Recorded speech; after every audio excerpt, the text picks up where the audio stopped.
हमने आपको ये क्वेश्चन दिया था पिछली क्लास के लास्ट में कि अगर ये कोई मिरर है,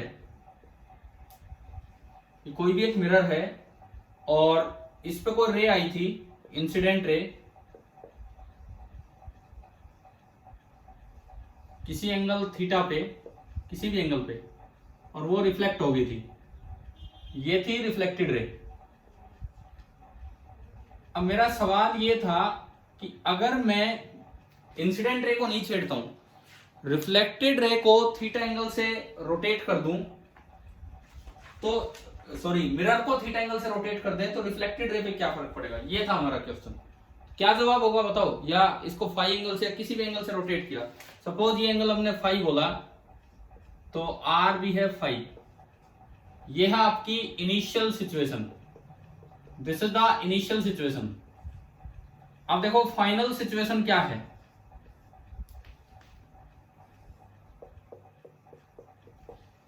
फाइनल सिचुएशन क्या है ये देखते हैं हम। इस मिरर को यहां से उठा के थोड़ा सा यूं कर दिया गया। मान लो मिरर को आपने थीटा एंगल टर्न कर दिया। इसका मतलब ये है कि ये जो लाइन थी, ये लाइन सीधी लाइन जहां पहले मिरर था, वहां से मिरर को थीटा जिस तरह से मैंने टर्न किया, बताओ ये क्लॉकवाइज है कि एंटी क्लॉकवाइज? क्लॉकवाइज। हाँ, ये क्लॉकवाइज टर्निंग दी है। ओमेगा मिरर क्लॉकवाइज है। इंसिडेंट रे पे अब भी कोई फर्क नहीं है, लेकिन मिरर साथ चलेगा, मिरर घूमेगा तो उसका नॉर्मल उसके साथ चलेगा हमेशा, क्योंकि नॉर्मल मिरर के परपेंडिकुलर होता है। ये नॉर्मल हो गया। इसका मतलब जहां नॉर्मल पहले था, अगर मिरर थीटा घुमा है तो नॉर्मल भी कितना एंगल घूम गया होगा? Theta angle. बताओ ये डायग्राम आया यहां तक समझ में? Yes sir. अगर ये थीटा एंगल घुमा है तो नॉर्मल भी आपका थीटा एंगल घूम जाएगा। ठीक है। अब देखो इंसिडेंट रे तो वहीं आ रही है जहां थी, उसी एंगल पे। इंसिडेंट रे में हमने कोई बदलाव नहीं किया। इस लाइन के साथ, इस पुराने नॉर्मल के साथ इंसिडेंट रे थी फाई एंगल पे, ये एंगल तो फाई है, लेकिन नए नॉर्मल के साथ इंसिडेंट रे का एंगल बताओ अब कितना हो गया नए नॉर्मल के साथ? 5 plus theta. 5 plus theta. It means new angle of incidence is 5 plus theta. Law of reflection. Law of reflection हमें कहता है कि जितना एंगल ऑफ इंसिडेंस होगा उतना ही एंगल ऑफ रिफ्लेक्शन होगा। तो अगर 5 plus theta angle of incidence है तो इस ब्लू लाइन जो नॉर्मल लाइन है इसके साथ 5 plus theta एंगल पे ही 5 plus theta एंगल पे ही एंगल ऑफ रिफ्लेक्शन हो जाएगा ये नॉर्मल के साथ। तो ये आपकी पुरानी आर इनिशियल है पहली बार में, और ये आपकी रिफ्लेक्टेड रे फाइनल है दूसरे बार में। चलो ये बात आई क्या? डायग्राम आई क्या समझ में? यहां तक कैसे बनाए हैं? ठीक है। अब देखो इंसिडेंट रे फिक्स है। इंसिडेंट रे के साथ पिछली बार शुरू में रिफ्लेक्टेड रे का जो एंगल है वो 2 फाई नजर आ रहा है आपको? 2 फाई, 5 plus 5। और अब बताओ, अब इंसिडेंट रे के साथ नया एंगल कितना है? ये पूरा ये फाई थीटा, फाई थीटा, यानी कि नया एंगल हो गया 2 फाई प्लस 2 थीटा, यानी कि ये बढ़ गया। कितना बढ़ा बताओ? पहले 2 फाई था, 2 फाई प्लस 2 थीटा हो गया। तो कितनी टर्न कर गई रिफ्लेक्टेड रे? 2 थीटा। मतलब पिछली बार रिफ्लेक्टेड रे कहीं यहां होगी 2 फाई एंगल पे, तो इस बार वो थोड़ा आगे चलेगी 2 थीटा टर्न करके। और ये टर्न क्लॉकवाइज हो कि एंटी क्लॉकवाइज? क्लॉकवाइज। मतलब अगर आपने मिरर को क्लॉकवाइज टर्न किया तो रिफ्लेक्टेड रे भी क्लॉकवाइज ही टर्न करके गई, लेकिन डबल एंगल से। तो अगर एंगुलर वेलोसिटी की टर्म्स में मैं रिजल्ट लिखूं तो ये बनता है ओमेगा रिफ्लेक्टेड, कोई माइनस नहीं आना क्योंकि डायरेक्शन सेम है, is 2 times omega mirror. Omega reflected is 2 times omega mirror. बताओ ये पॉइंट समझ में आया? रिपीट कर दो। पूरा ये डायग्राम वाला रिपीट करूं, ये वाला काम? Yes sir. ठीक है, मैं करता हूं, अभी करता हूं रिपीट। पहले ये सुनो, पिछली क्लास में लास्ट में जो रिजल्ट आया था वो ये था कि जो इंसिडेंट रे को अगर आप टर्न करते हो थीटा एंगल से तो रिफ्लेक्टेड रे भी थीटा एंगल से अपोजिट क्या? Recording permission. अरे अभी चलने दो, रिकॉर्डिंग परमिशन आपके लिए बोल रहे हो क्या, बच्चों के लिए? सर अभी रुको, चलने दो यार, मुझे नहीं पता इसमें दोबारा कहाँ से। समझा दो। मैं दोबारा ये सिखा रहा हूँ, आप देखिए, रिकॉर्डिंग में कर तो रहा हूँ, उसके बाद मैं डाल दूंगा ये रिकॉर्डिंग। इधर सुनिए, दो बातें थी, दो रिजल्ट्स थे, उन दोनों रिजल्ट्स को आप ध्यान से देख लीजिए कि क्या है क्या नहीं है, अच्छे तरीके से देखिए और फिर उनको अप्लाई भी हम करेंगे। हमारा पहला रिजल्ट ये है कि if mirror is not turn, अगर आप मिरर को टर्न नहीं करते हो, then omega reflected is minus of omega incident. अगर आप मिरर को टर्न नहीं करते हो, इंसिडेंट रे को टर्न करते हो, तो जितना इंसिडेंट रे को टर्न किया उतना ही रिफ्लेक्टेड रे टर्न होगी, लेकिन अपोजिट डायरेक्शन में। पहला रिजल्ट था ये, इसका भी डायग्राम देख लीजिए, पिछली क्लास में हुआ था। मिरर फिक्स है, ये नॉर्मल है। पहली बार में सपोज कीजिए इंसिडेंट रे ये आई, मैं कहता हूं कि ये जो एंगल है, एंगल ऑफ इंसिडेंस शुरू में है थीटा, तो जो एंगल ऑफ रिफ्लेक्शन होगा वो भी थीटा होगा। ये रिफ्लेक्टेड रे है इनिशियल, और आर भी होगा थीटा। फिर जब आप बाद में दोबारा डायग्राम बनाओगे, आपने मिरर टर्न नहीं किया, मिरर को टर्न नहीं किया, तो नॉर्मल रिएक्शन भी टर्न नहीं होगा, ठीक है। अब देखो, अब इसमें क्या होगा, आपने इंसिडेंट रे कुछ इधर कर दी, ये वो पहला पॉइंट है जो उस दिन सिखाया था। और सपोज कीजिए जहां पहले इंसिडेंट रे आ रही थी, उसको मैंने, ये मैं फाई बोलता हूं, सॉरी, उस दिन ये एंगल फाई लिए थे, इनिशियल एंगल फाई है, मैंने इसको थीटा से टर्न किया, ये नई इंसिडेंट रे बन गई आई डैश। तो यूं बताओ, ये पूरा एंगल था फाई और ये थीटा, तो ये कितना बचा, ये पाई माइनस थीटा। हाँ, तो नॉर्मल के साथ जो नया एंगल ऑफ इंसिडेंस होगा that will be phi minus theta, तो एंगल ऑफ रिफ्लेक्शन भी इतना ही होगा, एंगल ऑफ रिफ्लेक्शन भी इतना ही होगा। तो ये भी आपका हो जाएगा आर फाई माइनस थीटा, ये भी आपका सेम होगा फाई माइनस थीटा। तो देखो, पहले रिफ्लेक्टेड रे यहां जा रही थी नॉर्मल के साथ फाई एंगल पे, और अब फाई माइनस थीटा एंगल पे होगी, यानी कि रिफ्लेक्टेड रे खुद इधर टर्न कर गई थीटा एंगल से। अगर आपने इंसिडेंट रे को थीटा क्लॉकवाइज टर्न किया, तो रिफ्लेक्टेड रे थीटा कैसे टर्न हुई है, क्लॉकवाइज की anti clockwise? Anti clockwise. Anti clockwise. यानी कि अगर मिरर फिक्स है, तो जितने एंगल से आप इंसिडेंट रे को टर्न करेंगे उतने ही एंगल से रिफ्लेक्टेड रे टर्न होगी, लेकिन अपोजिट डायरेक्शन में। एक क्लॉकवाइज चला तो दूसरा चलेगा एंटी क्लॉकवाइज। पहले बताएं कि ये पहला पॉइंट क्लियर हो गया आप सभी को, सर ठीक है। Yes sir. अब दूसरा पॉइंट देखो, सेकंड पॉइंट समझो इसे ध्यान से। If incident ray is not turn,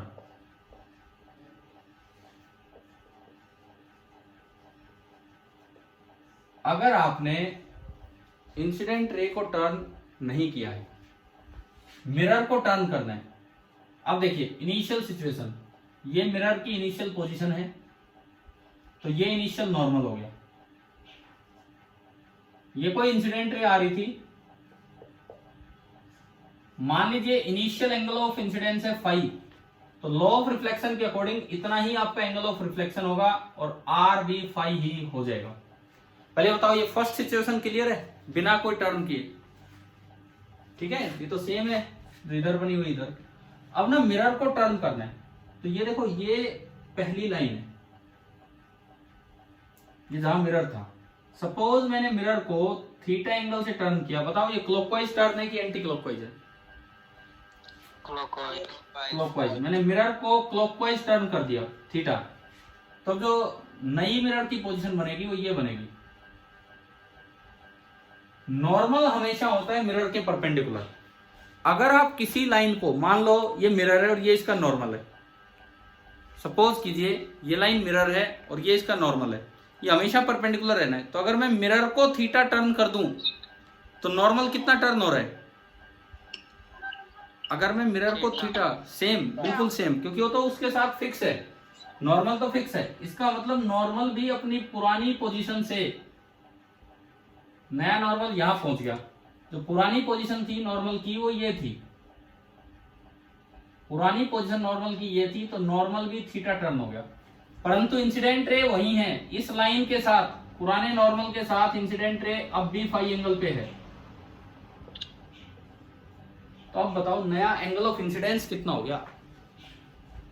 5 plus theta. अब नए नॉर्मल के साथ देखना होगा, इंसिडेंट रे वही है, तो अब जो नया एंगल ऑफ इंसिडेंस है दैट इज 5 प्लस थीटा। तो नया एंगल ऑफ रिफ्लेक्शन भी इतना ही होगा। इस नए नॉर्मल के साथ जो नई रिफ्लेक्टेड रे है वो इधर कहीं निकलेगी, और ये नया आर ये भी होगा आपका 5 प्लस थीटा। अब ये बताओ क्या यहां तक समझ में आ गया ये पॉइंट? ठीक है। अब देखिए आई और आर के बीच का एंगल पहले कितना है? टोटल एंगल आई से कितनी दूरी पे है आर? 2 फाई। आई वही है। अब देखो आई से नया आर कितनी दूर है? नई reflected ray 2 phi plus 2 phi theta, phi theta, मतलब ये एंगल है 2 फाई और ये एंगल है 2 फाई प्लस 2 थीटा। तो जो पुरानी रिफ्लेक्टेड रे थी वो अब कितना आगे चली गई है? 2 theta. 2 थीटा। जहां भी वो थी वहां से 2 थीटा और आगे गई, और जिस तरह ये टर्न हो रही है वो भी क्लॉकवाइज है।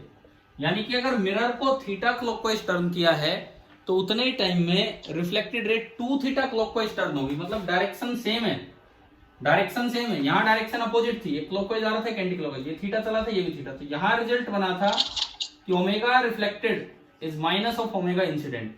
यहाँ रिजल्ट बनेगा कि omega reflected is twice of omega mirror, और कोई माइनस साइन नहीं आएगा। अभी बताओ क्या ये यहां तक ये पॉइंट क्लियर हुआ कि नहीं? Yes, sir. दोनों पॉइंट शायद सभी को क्लियर हो गए होंगे। अब देखो मैं आपको एक क्वेश्चन देता हूं करने के लिए। इन रिजल्ट्स पे बेस्ड एक सवाल हम कर रहे होंगे, देखते हैं किस तरह से होगा, मतलब कैसे रिजल्ट्स काम आ जाते हैं छोटे छोटे, वो हम देख रहे हैं। देखो एक ऐसा दिया गया है कि ये कोई स्क्रीन है, स्क्रीन मतलब जहां आप इमेज देख पाओगे। ये कोई भी एक स्क्रीन है और सामने स्क्रीन से 1.5 मीटर दूर एक मिरर लगा है। 1.5 मीटर दूर ये एक मिरर है, बिल्कुल यहां इस तरह से, एंड दिस मिरर इज, ये मैं थोड़ा सा बड़ा दिखा देता हूं, attach to a galvanometer. Galvanometer के पॉइंटर से अटैच है, तो मतलब पॉइंटर अगर टर्न करेगा तो मिरर को टर्न होना पड़ेगा। अब बताओ समझ में आया क्या चीज है? गैल्वेनोमीटर के एक पॉइंटर से अटैच है, तो पॉइंटर अगर टर्न करेगा तो मिरर को टर्न होना पड़ेगा इस तरह से। अच्छा अब क्या हुआ कि शुरू में कोई लाइट नॉर्मली इंसिडेंट की जा रही थी प्लेन मिरर पे। आप ये बताओ अगर लाइट में यहां से यूं डालूं, सीधी लाइट डालूं इस पे नॉर्मल इंसिडेंस, तो कैसे आएगी वापस? अपने आप को रिट्रेस करेगी या नहीं? Yes, sir. ठीक है, तो एज इट इज वो लाइट वापस आ रही थी, एज इट इज वो लाइट वापस आई थी, और यहां आके उसने एक स्पॉट बना रखा था, मतलब लाइट की रोशनी दिख रही थी यहाँ पे इस तरह से। ठीक है, अब क्या हुआ कि गैल्वेनोमीटर में कुछ करंट फ्लो करता है, उसकी वजह से उससे उसमें डिफ्लेक्शन हो गया, पॉइंटर 3.5 डिग्री से टर्न हो गया। ये लिखा है एकदम मिरर, क्योंकि गैल्वेनोमीटर में करंट आया उसकी वजह से, is turn by 3.5 degree clockwise. मान लो ये दिया गया है 3.5 डिग्री क्लॉकवाइज मिरर टर्न कर गया, मतलब जो नई पोजीशन है मिरर की वो ऐसे कुछ हो जानी है। हाँ भाई आ गया समझ में क्या हो गया? Mirror Yes, sir. Clockwise mirror 3.5 degree turn कर गया, तो स्पॉट ऑफ लाइट बताओ थोड़ा ऊपर चलेगा पहले से या थोड़ा नीचे चलेगा? ऊपर. ऊपर। अब जो नया स्पॉट ऑफ लाइट है वो कहीं भी स्क्रीन पे ऊपर चला गया। ये था इनिशियल स्पॉट गैल्वेनोमीटर टर्न होने से पहले, और ये है फाइनल स्पॉट। मान लो इस स्पॉट का डिस्प्लेसमेंट स्क्रीन पे हुआ है d, ये जो स्पॉट कितना ऊपर गया वो डिस्टेंस d बोली है। तो क्वेश्चन ये है कि फाइंड d, ये आपको बताना है। डी कितना होगा ये हमें निकालना है।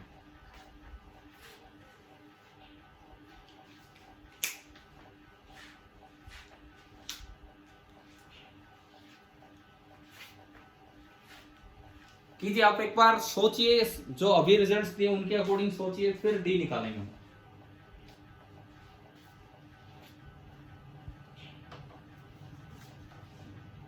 आप ट्राई कीजिए, फिर मैं करवाऊंगा ये सवाल।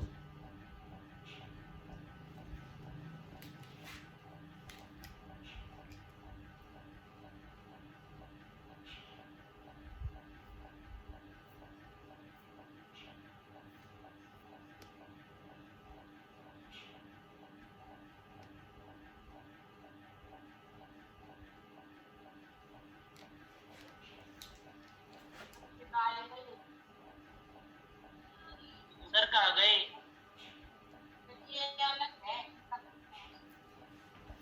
हाँ सर अब दिख रहा है। अरे तो मैंने क्वेश्चन दिया, वो क्वेश्चन करो try.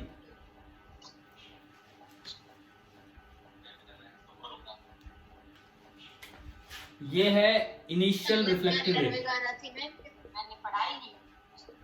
This is the initial reflected ray and this is the final reflected ray। एक है इनिशियल रिफ्लेक्टेड रे और एक है फाइनल रिफ्लेक्टेड रे।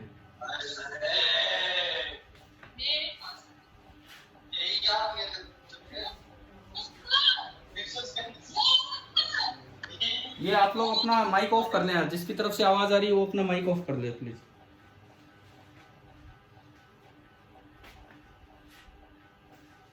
अच्छा चलो ये बताओ, मिरर टर्न होने से रिफ्लेक्टेड रे कितने एंगल से टर्न होगी? 7 डिग्री। हाँ अब देखो रिजल्ट तो सीधा यूज हो रहा है, स्टार्टिंग में ही रिजल्ट यूज हो रहा है जो अभी हमने पढ़ा। 7 डिग्री से कैसे टर्न होगी, क्लॉकवाइज की एंटी क्लॉकवाइज? क्लॉकवाइज। जैसे आप मिरर को टर्न करते हो वैसे ही ये रिफ्लेक्टेड रे पहले ये रही और बाद में ये रही। तो हमें ये पता लग गया, ये क्वेश्चन में नहीं दिया, ये हमने खुद अपनी जानकारी से निकाला कि ये रे 7 डिग्री से टर्न होगी। अब ये कैसे निकालूं मैं, ये डिस्प्लेसमेंट डी। अगर एक राइट एंगल ट्राइंगल में ये पता है, ये निकालना है, एंगल पता है, तो बताओ sine theta, cos theta, tan theta किसका यूज करें? Tan theta. हाँ ठीक है। तो tangent of 7 degree this is equal to D upon 1.5 metre. तो यहां से डी आया 1.5 मीटर इंटू 10 7 डिग्री। अब लेकिन ऑब्जेक्टिव क्वेश्चन आते हैं अपने तो एनटीएससी में भी और ये सब, तो ऐसे तो ऑप्शन मिलते नहीं यार, वहां तो ऑप्शन में वैल्यूज मिलेंगे। तो इसको आगे कैसे बढ़ाएं, कैसे निकालें हम ये वैल्यू, ये बताओ आप।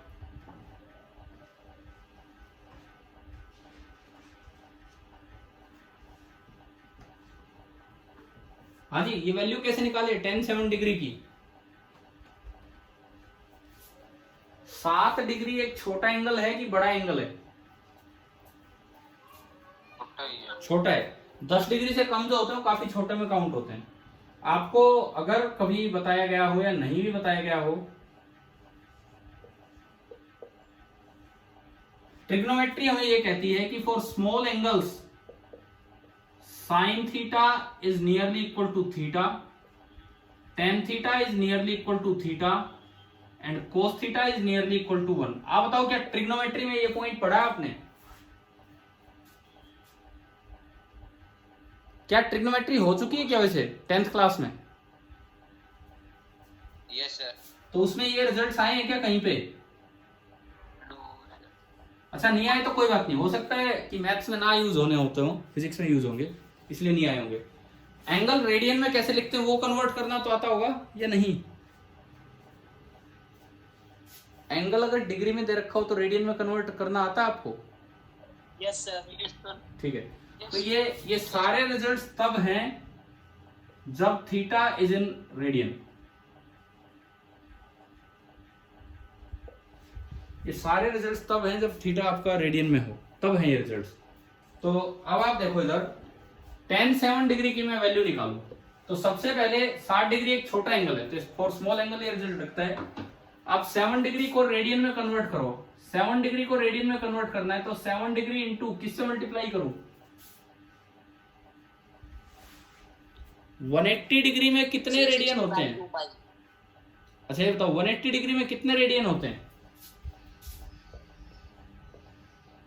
180 degree is equal to pi radian. इस पाई की वैल्यू कितनी होती है, न्यूमेरिकल वैल्यू?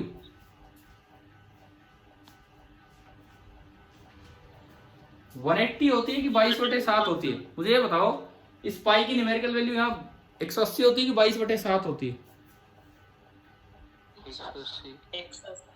180 का मतलब 180 बोलने वाले ये सुनो, आप कहना चाह रहे हो कि 180 डिग्री 180 रेडियन, तो इसका मतलब 1 डिग्री 1 रेडियन, फिर तो कन्वर्जन की बात ही नहीं है। फिर आपने कन्वर्जन अगर सीखा है तो क्या उसमें पाई की वैल्यू तो कहीं तो यूज की होगी। 180 डिग्री अगर पाई रेडियन है तो वो 180 रेडियन नहीं है। दोबारा से सुन लीजिए, 180 डिग्री इज पाई रेडियन। मैं यार मैथ्स नहीं पढ़ा रहा लेकिन इसका यूज हो रहा है यहाँ पे। इसका मतलब है ये है 22/7 रेडियन। क्लियर हो गया है कि नहीं सभी को? वो चाहे पाई में लिख लो चाहे ऐसे लिखो, ठीक है। अब मैं पूछ रहा हूँ यहाँ पाई की वैल्यू कितनी, तो आप बता रहे हो 180। पाई की वैल्यू तो कभी भी नहीं होती 180। हाँ पाई रेडियन एंगल उतना ही होता है जितना 180 डिग्री में होता है। तो बताओ यूनिटरी मेथड लगाओ, 1 डिग्री में कितने रेडियन?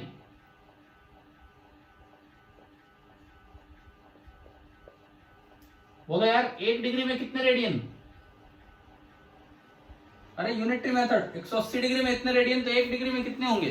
Pi by 180। हाँ डिवाइड बाई 180 रेडियन। और हमें चाहिए 7 डिग्री में, तो 7 डिग्री में कितने रेडियन? 7 pi by 180। 7 से मल्टीप्लाई कर देंगे। और आपने मैथ्स में सीधा सीखा होगा कि जब भी किसी डिग्री को रेडियन में कन्वर्ट करना हो तो उसको पाई बाई 180 डिग्री से कन्वर्ट कर दो, मल्टीप्लाई कर दो, तो वो यही मल्टीप्लाई हो रहा है और वो रेडियन में आ जाएगा। सीखा है ना ये चीज तो डायरेक्ट, ठीक है। Yes sir. अब देखो डिग्री से डिग्री कैंसिल, इस डिग्री से डिग्री कैंसिल।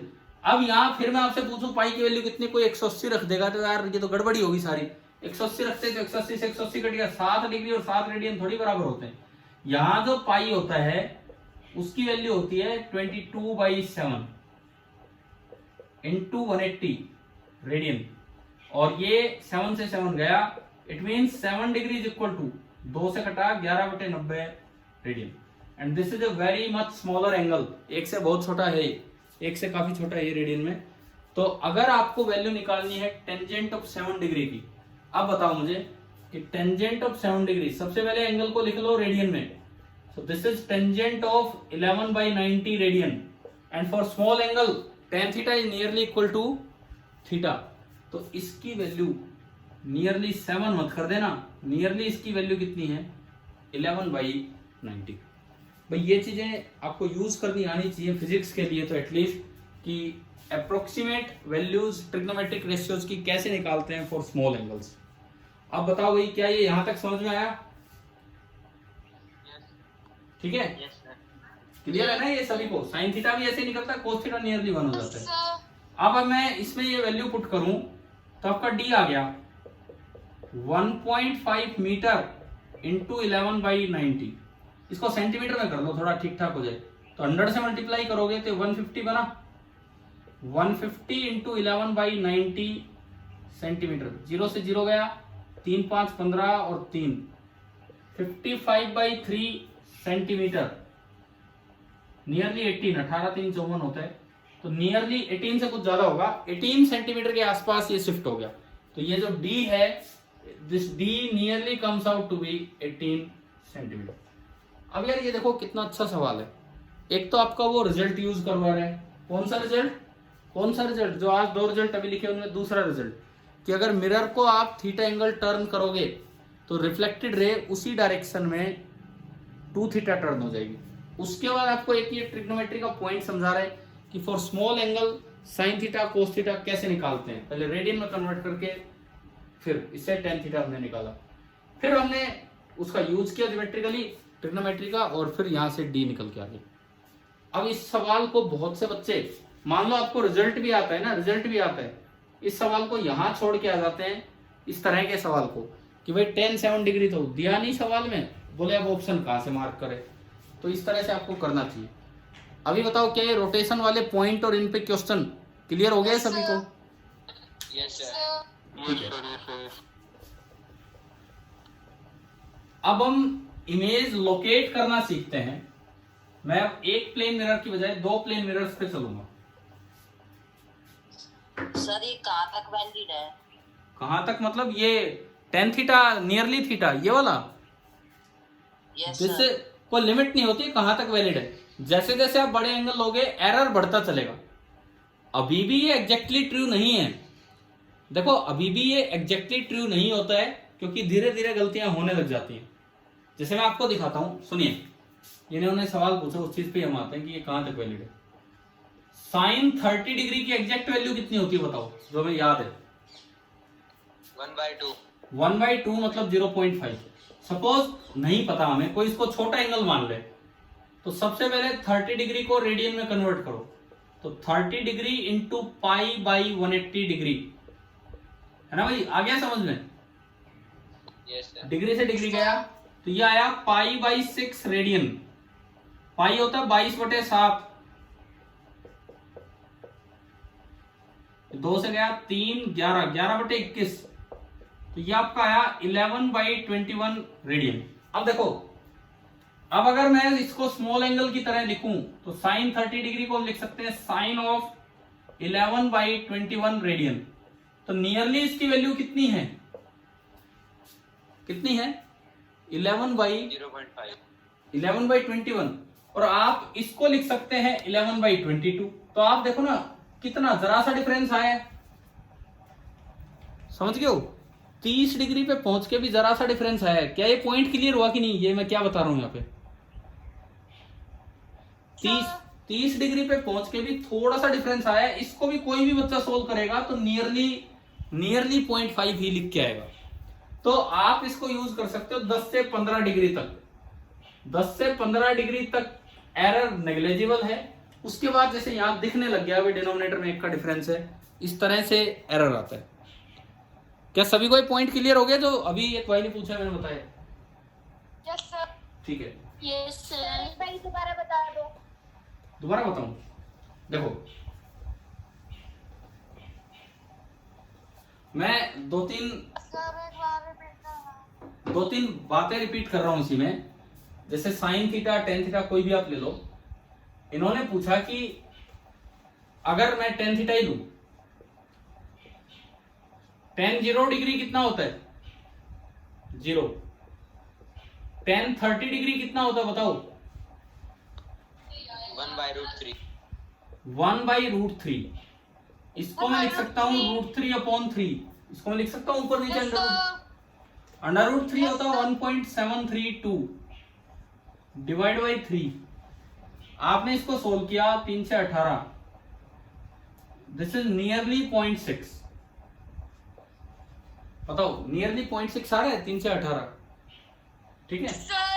अब 30 डिग्री इन रेडियन अभी हमने निकाला था, this is 30 degree into pi by 180 degree radian. Degree से डिग्री गया, so this is pi by 6 radian. Pi को आपने रख दिया 22/7, तो ये आ गया 11/21 radian.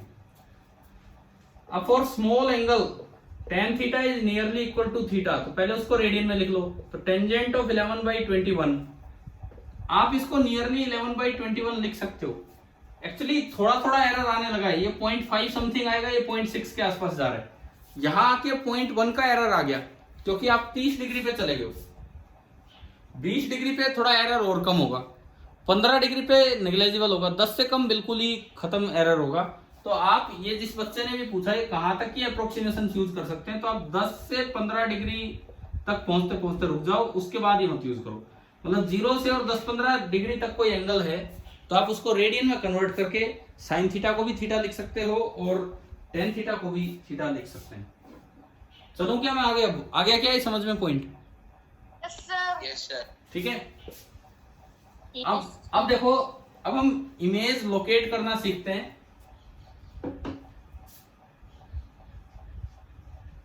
Locating the image. Suppose आपको दो प्लेन मिरर दिए हैं, अब मैं 1 से 2 की तरफ जा रहा हूं।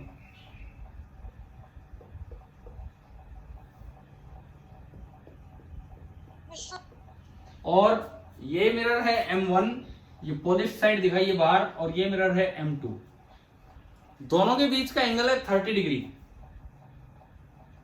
लेकिन ये मैंने एक लाइन बनाई है जो इस मिरर से तो 10 डिग्री पे है और इस वाले मिरर से 20 डिग्री पे। आ गया समझ में? ठीक है।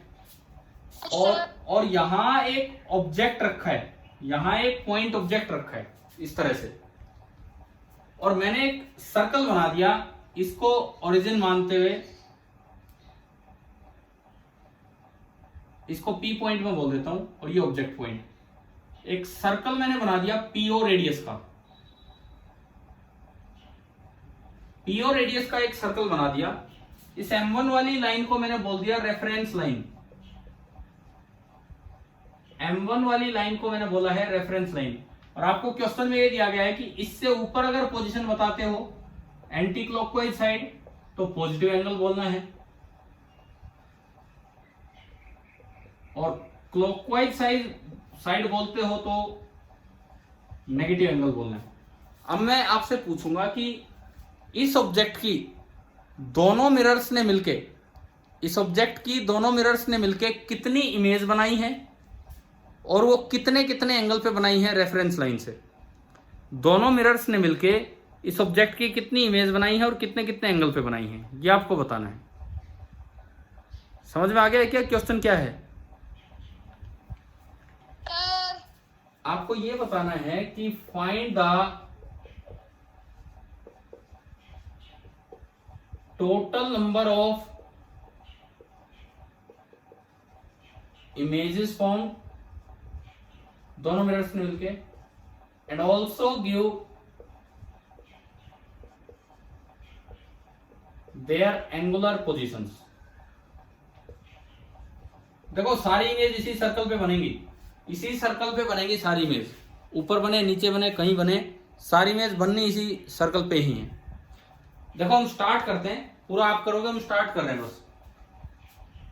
सबसे पहले इधर आओ M1 पे, ये ऑब्जेक्ट इधर रखा है, हमें पता है कि M1 will act as perpendicular bisector.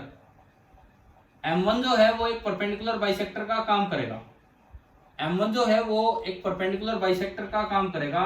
यूं ये जा रहा है इस तरह से, तो अगर आप एक परपेंडिकुलर डालोगे नीचे तो ये इतना ही नीचे आएगा इधर, और वो बनेगा परपेंडिकुलर बाइसेक्टर। तो आप बताओ M1 ने पहली इमेज कितने डिग्री पे बनाई? रेफरेंस लाइन से M1 ने पहली इमेज, जितना ऊपर ऑब्जेक्ट है उतना ही नीचे इमेज। 10 मत बोलो, 10 मत बोलो, क्लॉकवाइज को कैसे बोलना है? यानी कि ये जो पहली इमेज बनेगी I1 में कहूं तो उसकी पोजीशन है -10 डिग्री। हाँ भाई बताओ, ये आया समझ में? रेफरेंस लाइन से नीचे बनी है तो -10, ऊपर बनती तो +10। अब देखो ये जो इमेज है, ये इमेज ये M2 के लिए ऑब्जेक्ट का काम करेगी, ये इमेज M2 के लिए ऑब्जेक्ट का काम करेगी। कैसे? M2 के रिफ्लेक्टिंग साइड में है। अब यूं बताओ ये इमेज M2 से कितने एंगल पे है? ये इमेज वाली लाइन M2 की लाइन से कितने एंगल पे है बताओ आप पूरा? +40। तो इसकी जो इमेज बनेगी, इस इमेज की जो इमेज बनेगी वो आपको एक परपेंडिकुलर बाइसेक्टर डालना होगा, और जब आप इधर जाओगे तो बिल्कुल 40 डिग्री ही इधर चलना होगा। अगर ये लाइन 40 डिग्री इधर है तो जो दूसरी लाइन बनेगी वो 40 डिग्री ही इधर बनेगी, यूं 40 डिग्री। तो ये दूसरी इमेज बनी, पहली इमेज M1 ने बनाई, फिर इमेज की इमेज M2 ने बनाई। इसकी एंगुलर पोजीशन बताओ रेफरेंस लाइन से कितनी है? रेफरेंस लाइन से बताओ, रेफरेंस लाइन से कितनी पोजीशन है इसकी? 70 +70 डिग्री। अब ये आपका होमवर्क है कि आपसे जैसे बने घर से आपको क्वेश्चन पूरा करना है, क्योंकि अभी ना मीटिंग ओवर हो जाएगी पूरा क्वेश्चन नहीं हो पाएगा, तो मैं जितना हो पा रहा है करवा रहा हूं। आप बताओ 2 पोजीशन आ गई, ठीक है। सर 2 मिनट है। हाँ तो पूरा नहीं हो सकता 2 मिनट में। सुनो आप, जो I2 है, क्या I2 M2 के लिए ऑब्जेक्ट का काम करेगा कि नहीं करेगा? Yes sir. No sir. अरे I2 M2 की बैक साइड में है, आप मिरर के पीछे जाके खड़े हो जाओगे, क्या आपकी इमेज बनेगी उसमें? तो I2 M2 के बैक साइड में है, तो ये मिरर का काम नहीं करेगा, ठीक है। सर नहीं करे। आपको अब I2 एज एन ऑब्जेक्ट काम करेगा M1 के लिए। I2 वाली लाइन बताओ M1 से कितने एंगल पे है?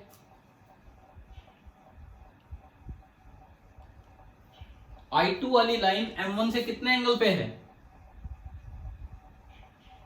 10, 20, 40, कितने एंगल पे है? 70। ये लिख तो रखा है, M1 ही तो रेफरेंस लाइन है।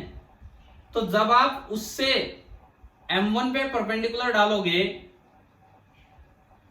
जब आप यहां से M1 वाली लाइन पे सीधा परपेंडिकुलर डालोगे इस साइड आके, तो नीचे जहां भी जाओगे वो लाइन भी कितने एंगल पे आएगी नीचे?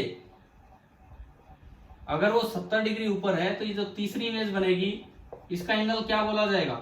-70 डिग्री नीचे की तरफ है। आप बताओ क्या 3 इमेज समझ में आ गई है? 3 इमेज। Yes sir. आपको एक तो ये पता लगाना है, क्या कह रहे हो? कल करवा दे। आप करोगे कल? ये मैं तो कल डिस्कस करूंगा। आपके लिए एक अच्छा सवाल दिया मैंने घर से करने के लिए, ये आपको कल करना है। अब देखो आप यार, कुछ बच्चे ना इसका आंसर दे रहे हैं, केवल इसका। इधर सुनो, कुछ बच्चे अभी बार बार मैसेज करके केवल इसका आंसर दे रहे हैं। मेरे लिए ये इंपॉर्टेंट नहीं है, ये तो एक फॉर्मूला लग जाता है, परंतु फॉर्मूला ही तो मैं आपको सिखा रहा हूं कि क्या है। ज्यादा इंपॉर्टेंट मेरे लिए इस सवाल में ये है कि आपको जितनी इमेज बनेंगी उन सब की एंगुलर पोजीशन देनी है। चलो ये मैं आपको बता देता हूं कि टोटल 11 इमेज बनेगी। टोटल नंबर ऑफ इमेज बनेगी 11। आपका होमवर्क ये है कि आपको उन 11 इमेजेस की रेफरेंस लाइन से एंगुलर पोजीशन निकाल के लानी है, ठीक है। ये आप कल की क्लास तक आप करेंगे। Thank you.